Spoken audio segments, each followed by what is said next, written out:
Hey everybody, Nick here, and tonight I'm going to do something that's a little bit scary to me, but hey, we're going to give it a shot. And that's to disassemble this little guy right here. This is the Spyderco Valloton. Um, the one thing I got to note, of course, is that disassembling this knife, because it's a Spyderco, does void the warranty. That's ugly, but that's life. The reason this scares me slightly is just that it is relatively complex. You got a couple of different layers here. I don't think it's going to be too bad, but, I'm always ready for surprises when I'm taking a knife apart, and, well, we're about to maybe be surprised. The other thing that's frightening, hey, cool, no Loctite, is that Spyderco often uses a permanent thread locker, and that's a separate little flavor of ugly. That's a tiny little pivot screw. Okay, so we're going to see what we can do here. Strategically speaking, my plan right now is to see if I can do everything from the presentation side here. So I remove this screw and then these three. That way I don't have to pull the clip at all, and, hopefully I'll be able to do things from there. But, we're going to find out here. So there you go. Let's see here. Come on. There we go. That's popped loose. Maybe a little thread locker on that little guy. Come on. You want to come loose. Is that blue or red? No, it's just torque. All right, whatever. And I'm laying these out roughly in the order I got them off the knife. There we go. Come on now. Oh, and of course, I want to thank my buddy Adam for sending this little guy along and for giving me permission to disassemble it. That's a beautiful thing as well. And, it's an interesting knife. I've had my eye on it for a long time as sort of a, that's weird, but never actually got a chance to carry it, so I'm looking forward to doing so. Whoa there. Uh-oh. Well, that's bad news right there. This right here is corrosion. Pardon me. Okay. Yikes. Alrighty, so what we're seeing here is some unfortunate little bits of corrosion. Clearly, no one's been inside this for a little while, so we're going to be able to do some good here. But this is making me very much thinking I'm going to need to... wow, there are a lot of screws involved in this. I'm going to need to do a slightly more full cleanup for this guy. That's okay, though. One of my big goals here tonight is going to be to try and clean out what I can of that. Is that rust? Maybe it's dirt? No, that looks like corrosion. That's unpleasant. But anyways, to clean out what I can of the corrosion, whoa, it's starting to disassemble itself. And just try to keep everything. There we go. This is loose. Beautiful. Okay, well, actually, practically speaking, this is a great deal less complicated than I expected it to be, which is kind of nice. But I have a little bit of a choice I got to make here. And that is, let's see, can I actually get to this clip? The clip screw there has something in it. So the presence, let me walk you through my thought pattern here. The knife itself, the cleanup is straightforward. It seems to just be a frame lock here, or I'm sorry, a liner lock, without a whole lot of other interest going on. But unfortunately, the presence of this rust is, well, it's not reassuring, and it's making me think that there needs to be a, it's making me think that I need to go up inside this side here and protect that, just because I'm in here and I don't really suspect that the owner has actually taken this guy apart before. So I am going to go ahead and do this. It's perhaps above and beyond. Maybe I don't need to get up in here, but the first half wasn't too bad, and, I might as well just take care of it. Because, do unto others, see what have them do unto you, or whatnot. The golden rule. I don't know if it's actually made of gold. Could take it to one of those cash for gold places, see what they have to say. There we go. Okay, so now what I'm going to do is... come on now. So on the bright side, it looks like I'm only... you little bugger, come loose. No big deal. It looks like the other side of these screws here are Chicago screws, which is nice. Because it means I don't have to undo the these little screws on the other side. Oh, and actually I can use them to push this off. There we go. Those stay in place. There's not as much rust over here, but I still want to make sure. There we go. Pop that loose. Okay. Problem solved. Whoa there. I hope that's just gunk. All right, so we're going to go ahead and do the full cleanup here. This must be what a surgeon feels like when you pop the guy open and then suddenly realize, holy crap, there's no spleen in here or something. I don't know if that ever comes up for surgeons, but you know what? I kind of hope not, but if it does, by God, I'm right with them right there. Ow! Freaking rubbing alcohol. All right, put that there, put that there, put that there. Do I have another one? Yeah, this is the pivot here. The pivot is the long one. Pivot's dirty. One thing is for damn sure, this is going to be a lot nicer in terms of the action once I'm done with it. And I'm glad of that. That's always a beautiful thing. It doesn't appear, actually a lot of what I thought was corrosion appears to be coming off, so maybe this just got thrown in the mud or something. That'd be a wonderful fantasy. I kind of doubt it though. Maybe. I'm gonna booze up again here. Is that coming off? No, that is corrosion right there. Okay, so I've at the very least cleaned that off. That's definitely corrosion. Corrosion is the enemy of any knife. I mean, okay, I'm going to be real here. I'm being a complete and total freaking drama queen. I could never touch the inside of this knife. I could slather on some salt water, put the knife back together again, and it would probably be fine for the rest of its useful life. I mean, let's be real here. Most knife guys in the modern sense are just not really using the heck out of their tools. They're not, wearing them until they die. And, so a little bit of rust here is probably going to, it'll eat away at the liners a little bit. That's ugly.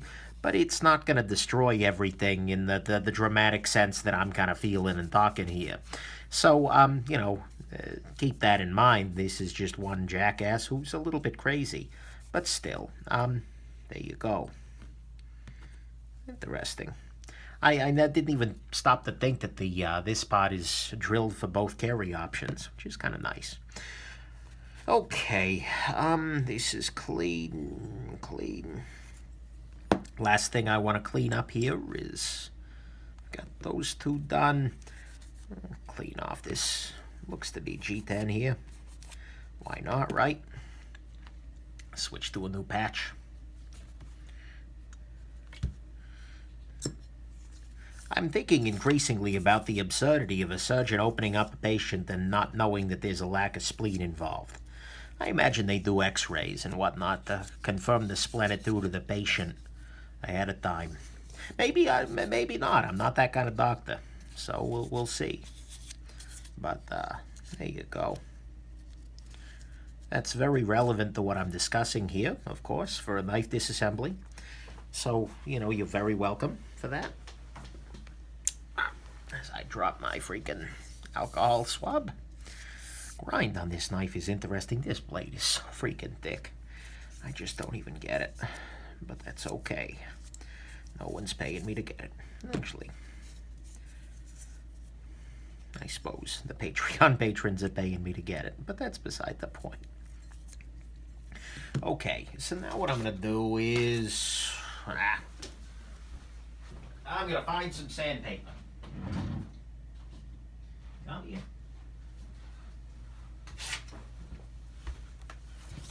Little tiny bit of 800 grit wet dry sandpaper. Just gonna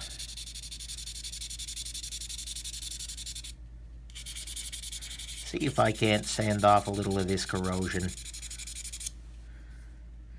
There we go. Again, being completely retentive here.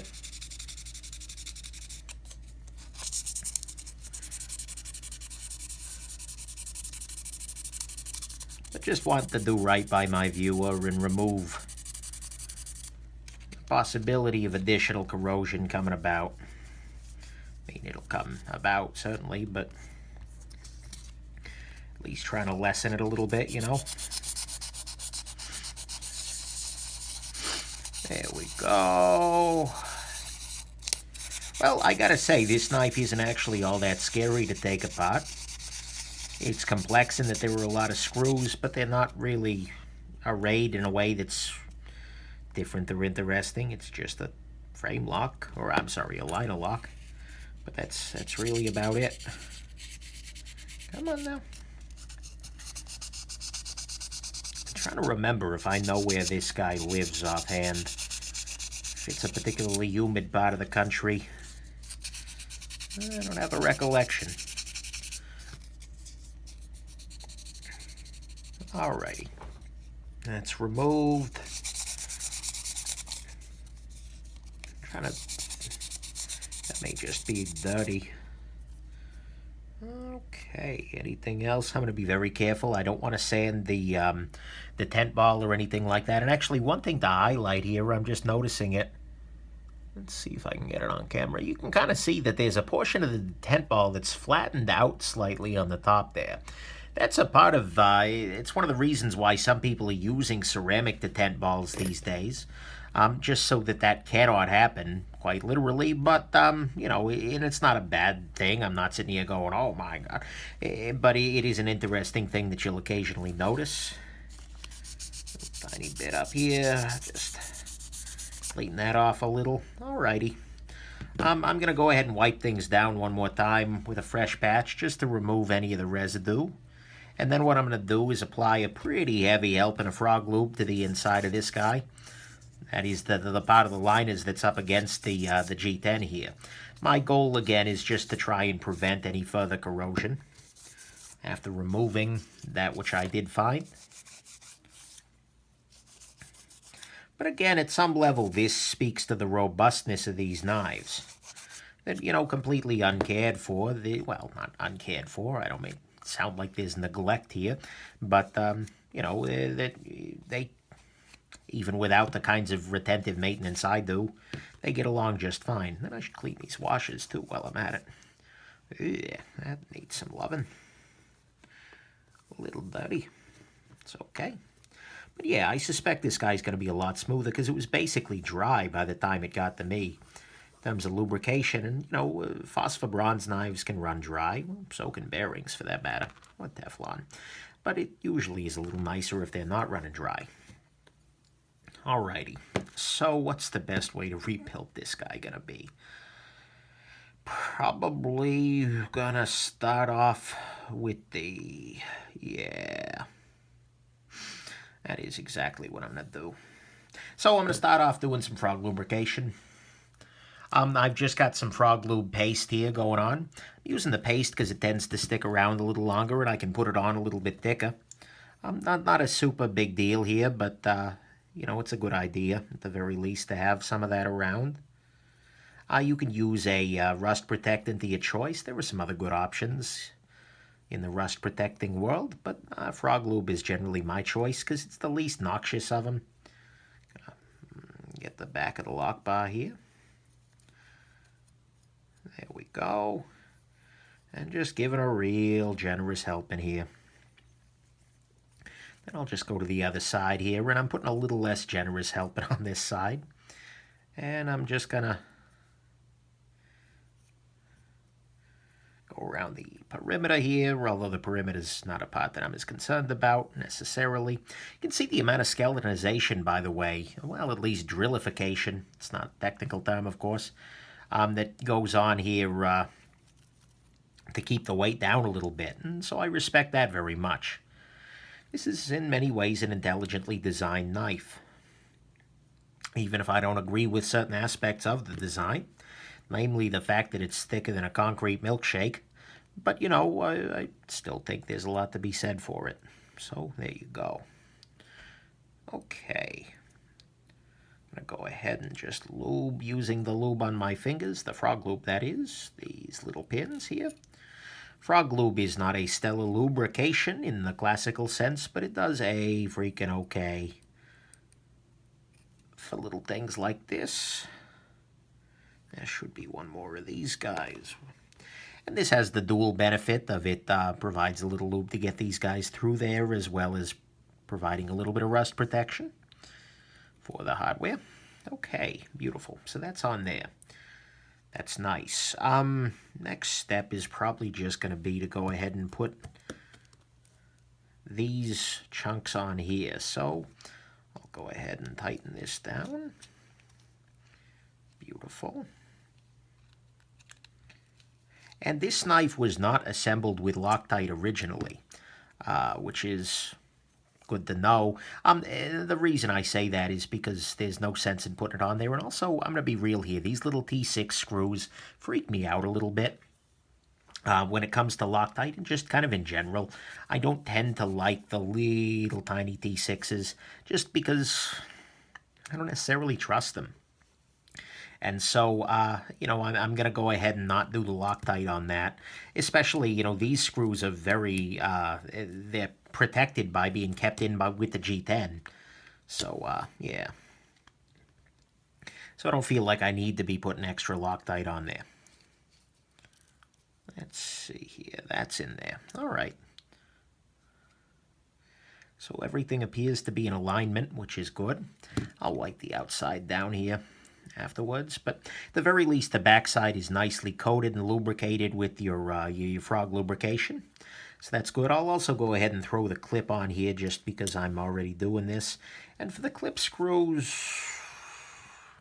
you know, they take a little bit more stress than most, so I am going to use a little tiny bit of your this is your blue Loctite, your 242, not the red stuff that Spyderco uses and that I judge them for using. Different affair. I occasionally wonder whether Sal Glesser watches these videos, or Eric Glesser, the founder of Spyderco, or his son, CEO, I suppose. Just then, you know, he's laughing their laughing the backsides off because I'm either a jackass or... I occasionally get critiques on my disassembly skills, generally from zealots, but that's okay. The Chris Reeve knives people... Not the company, but the fanboys don't like my disassemblies at all. That's okay. But I very much hope that if they are watching this, Sal and Eric are getting a kick out of my floundering with their knives. Okay. So, this guy is popped in, locked down, secured in place. Clip is staying in position. The nice part about a loader like this is I know that he's been carrying this guy, and I know what position he's been carrying it in. So, yeah, because it was right side tip up, right? Yeah. Okay. I don't want to say that and then just be a total jackass. Anyways, so I can kind of adapt it to very much what the viewers had and kind of lock it in place. Unlike if it's something I'm selling or something where, you know, I know what I would like, but I don't always know what the next owner will.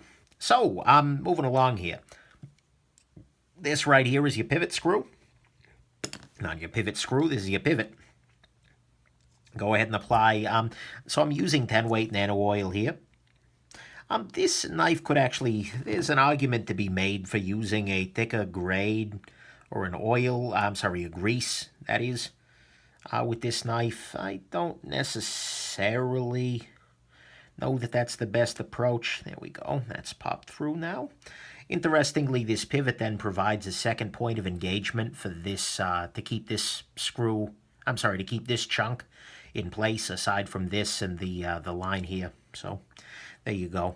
But anyway, there's an argument for using a slightly thicker lubrication on the pivot here because this isn't necessarily a super swingy sort of knife. But at the same time, I'm going to stick with the nano here. Go ahead and drop a washer on there. These washers are the same size, right? Right? Yeah. I just wanted to check that. The reason I say that is because the lock bar clearance is not terribly... Like, this is just barely not hitting the lock bar here. And so I wanted to make sure that I wasn't putting the wrong washer on the wrong side. And indeed I am not, so that's kind of a nicety. Alrighty, got that. Beautiful. Now, I kind of want to, there's a little tiny little spot of corrosion there. Just going to go ahead and remove it because why not, right? If I'm in here, I'm in here. Might as well get it done. That's a little too much lubrications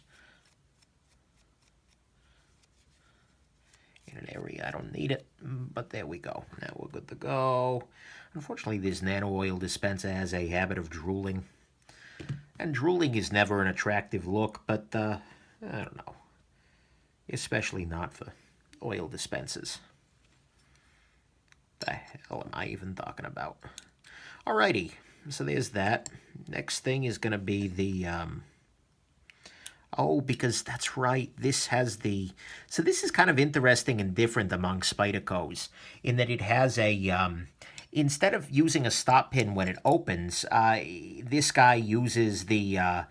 this little portion here, what looks like a thumb stud, slams up against the line to lock it open, and so that the actual stop pin here only comes into play when it's closed. And so that's why it was acting a little bit funky there. I didn't have this all the way locked shut because of that. So there you go. This is going to be maybe a little interesting to put back together. This may jump at me here. Come on. There we go. That's being very generous with the lubes. There we go. Okay. Beautiful. So what am I missing here? I need to put a backspacer back in there. And again, especially for this backspacer area, I'm going to go ahead and put another little bit of extra lube in there. On the back of the G10 here, just so it gets in there. Although that's the other side, because the backspacer I was about to put in backwards. I should not do that. There we go. So that ensures the spacing. Now I've got myself a stop pin, which I'm going to go ahead and lubricate. Done. Alrighty. I have screws here. I've got the pivot screw. Is there any parts missing? No, I don't believe so. So, okay, that leaves it time to put this other liner on here. And I'm going to repeat what I did last time, using a little bit of this frog lube here just to get things kind of greased into place. Greased into place? That doesn't even freaking make sense. To get things safer from corrosion. This is turning into a marathon session, but you know what? It's a complicated knife, and we did some Rescue 911. That was a good show, in my personal estimation. Dramatic reenactment. I could do Nick Shabazz Knife Rescue 101, or 111, 911, 111, sure, why not, right? Who says it needs to be 911 for knife emergencies? Actually, it usually is for knife emergencies. Knife emergencies are ugly. Anyways, moving it right along now.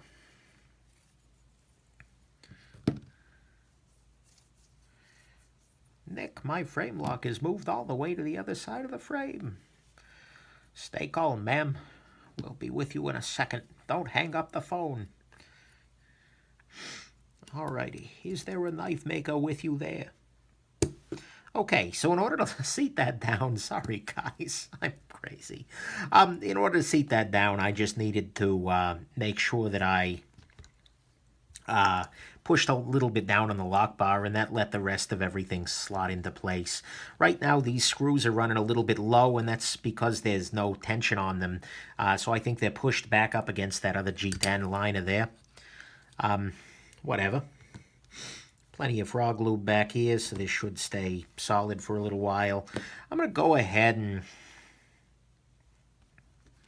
oh, what the heck. Yeah, I'll just go ahead and drop this on here. Yeah, everything's sitting flush. That's good. And I'm going to put the very first of these screws on there. Okay. I'm not going to tighten that one too much yet, just because I know I got to get these other two in there. What else am I messing up here? I saw you guys yelling at the TV or whatever you're watching on. Hey, Nick, you're forgetting those internal screws. Yes, I was. I'm really glad I didn't, hashtag not a brilliant man, that one. Alrighty. Tightening these guys down. See, sometimes I catch these things.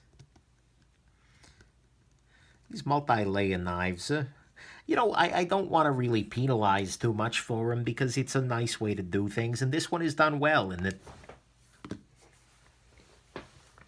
Sorry, I'm throwing screws everywhere. No, come here. It's a reason I keep a flashlight right next to my... And it ain't just for reviews. Anyways, I don't really want to penalize them for doing a more complicated build like this because it's still relatively straightforward and all the screws are sufficiently long. I don't love the T6 element of it, but you know what? It's okay. Lock that down there. And I'm going to go on ahead and provisionally... actually, what I'm going to do is I'm going to put the pivot in first. The length of this pivot screw doesn't bring me much joy, I'll say that much. But what should it matter at the end of the day? This screw I am going to use a little Loctite on because it looks like it's got some blue in its past. And I'm going to lock the pivot screw down here first and get the centering right before I put the G10 on there. And the reason I'm doing that is because there's a chance, I'd like to think Spyderco is better than this, but there's a chance that when these screws need to be in a certain adjustment in order for the centering to be right.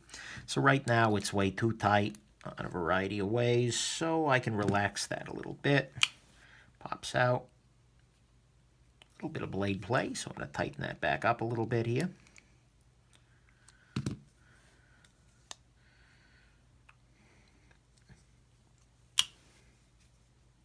No blade play. Centering is pretty close. It's a little hard to interpret given the lack of G10 on this side. I'm going to back that off very slightly.